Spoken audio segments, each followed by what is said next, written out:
यह कहानी बहुत पुराने समय की है। एक छोटे से गांव में देव नाम का एक युवक रहता था।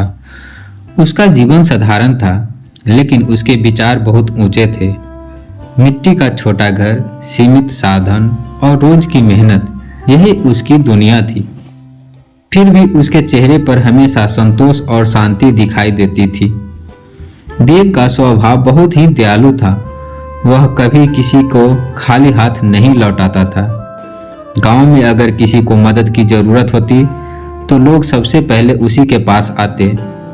वह अपने हिस्से से भी दूसरों का पेट भरने में विश्वास रखता था। खेत में काम करते समय अगर कोई मजदूर थक जाता तो देव उसका काम भी बांट लेता। रास्ते में कोई भूखा जानवर मिल जाता तो वह अपने खाने का हिस्सा उसे दे देता।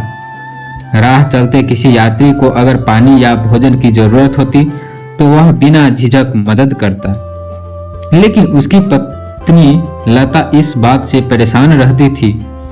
वह अक्सर कहती, तुम हर किसी के लिए इतना करते हो, लेकिन अपने घर के बारे में भी तो सोचो। अगर हम भी भूखे रह गए तो कौन हमारी मदद करेगा? देव शांत स्वर में जवाब देता, लता, जो दूसरों को सहारा बनता है उसका सहारा खुद भगवान बनता है। हमें सिर्फ अपना कर्तव्य करना चाहिए। एक दिन शाम का समय था, सूरज ढलने वाला था और देव दिन भर की मेहनत के बाद घर लौटा था।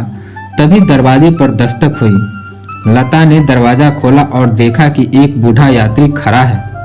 उसके कपड़े पुराने थे, चेहरा थका हुआ था और आंखों में कमजोरी साफ दिखाई दे रही थी। लता ने धीरे से कहा, अब क्या करें, घर में तो बहुत कम खाना बचा है। देव ने आगे बढ़कर उस बूढ़े व्यक्ति को अंदर बुलाया और आदर से बैठाया। फिर बोला, बाबा, आप चिंता मत कीजिए, पहले पानी पीजिए।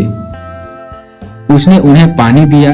बूढ़े व्यक्ति ने पानी पिया और फिर बोले, बेटा, मैं बहुत दूर से आया हूँ, कई घंटों से भूखा हूँ। अगर थोड़ा सा भोजन मिल जाता तो बड़ी कृपा होगी। देव तुरंत रसोई में गया। उसने देखा कि सिर्फ थोड़ा सा खाना बचा है, जो मुश्किल से 2 लोगों के लिए ही पर्याप्त था।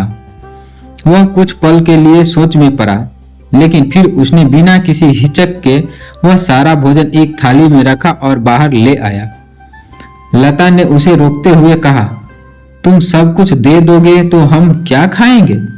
देव ने मुस्कुराकर कहा, हम थोड़ी देर भूखे रह सकते हैं, लेकिन कोई कई दिनों से भूखा हो तो उसकी मदद करना ज्यादा जरूरी है। बूढ़ा व्यक्ति यह सब सुन रहा था, लेकिन वह चुप रहा।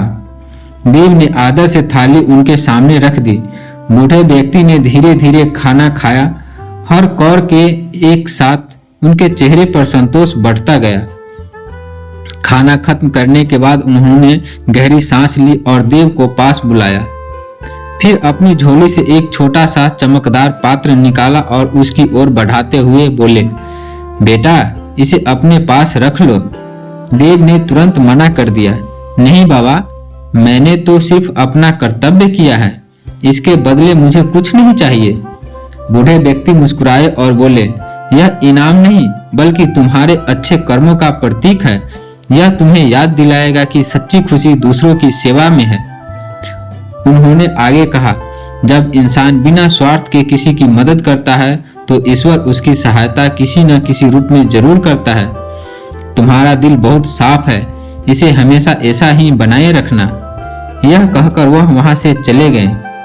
देव लंबे समय तक उन्हें जाता हुआ देखता रहा। उसके मन में एक अलग ही शांति थी। उसने उस पात्र को संभाल कर रखा, लेकिन उससे ज्यादा उसने उन बातों को अपने दिल में बसा लिया। उस दिन के बाद देव ने कभी अपनी आदत नहीं बदली। चाहे परिस्थितियां कैसी भी हो, वह हमेशा दूसरों की मदद करता रहा।